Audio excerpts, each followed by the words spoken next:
అప్పుడు వెళ్ళాము మేము. వెళ్ళినప్పుడు అందరిలో నేను నిల్చోబెట్టి శాలరీ ఎంతనే అడిగారు. అడిగిన తర్వాత మీరు ఒక 3 monthsలో మీ శాలరీ 1 lakh పైన వస్తుందని చెప్పారు. సో మాకు లాస్ట్ వీక్ తెలిసింది శాలరీ 1 lakh 1.1 సంథింగ్ అలా వచ్చింది. సో అది చెప్పగానే మా పిల్లలు వెంటనే మమ్మీ మనం అక్కడికి వెళ్ళినప్పుడు అక్కడ చెప్పారు కదా అని చెప్పేసి వెంటనే అన్నారు. సో మేము అది గుర్తు చేసుకొని అవును కరెక్టే అని చెప్పేసి అనుకున్నాం. సో మా హస్బెండ్ కూడా చాలా హార్డ్ వర్కింగ్ పర్సన్. తను ఎంత హార్డ్ వర్క్ చేస్తారంటే తను చేసే హార్డ్ వర్క్కి తనకు తగిన శాలరీ రావట్లేదని మేము కూడా చాలా ఫీల్ అయ్యేవాళ్ళం. తను అందరిలో చాలా ఇంటికి పెద్దగా ఉంటే చాలా హార్డ్ వర్క్ చేస్తారు. సో అందుకు బట్టి దేవుని తను ఎంత ఫెయిత్ఫుల్గా ఉంటారో అది నాకు మాత్రం తెలుసు. నేనన్నా అంత ఉండను. అంటే నేను చిన్నప్పటి నుంచి పెరిగిన వాతావరణం బట్టి నేను అంత ఫెయిత్ఫుల్గా అయితే నాలో ఫెయిత్ ఉంటుంది, కానీ అది బయటికి నేను కనిపించలేక ఉండలేను.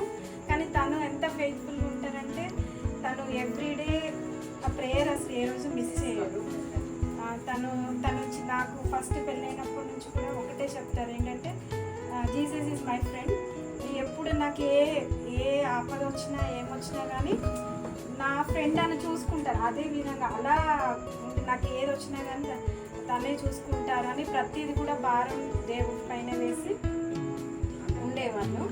సో దాన్ని బట్టి మాకు ఇలా శాలరీ తనకు అంత హైక్ అవ్వడం మీరు చెప్పిన దాన్ని బట్టి కూడా మేము దానికి కూడా హ్యాపీ ఫీల్ అవుతున్నాం. తన నమ్మకం, తనకున్న విశ్వాసం, మేమందరం మా పిల్లలు కానీ మా అత్తయ్య కానీ మేమందరం ప్రతిరోజు కూడా ఫ్యామిలీ ప్రేయర్లో ఉంటాం. ప్రతిరోజు కూడా ప్రేయర్ చేసుకుంటాము.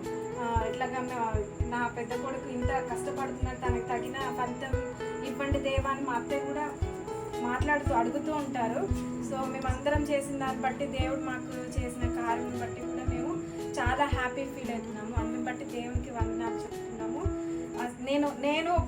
నేను ఇక్కడ ఇలా నుంచొని ఫస్ట్ టైం ఒక సాక్ష్యం చెప్పండి. నేను ఇంతమందిలో మాట్లాడడం కూడా నేను ఫస్ట్ టైం.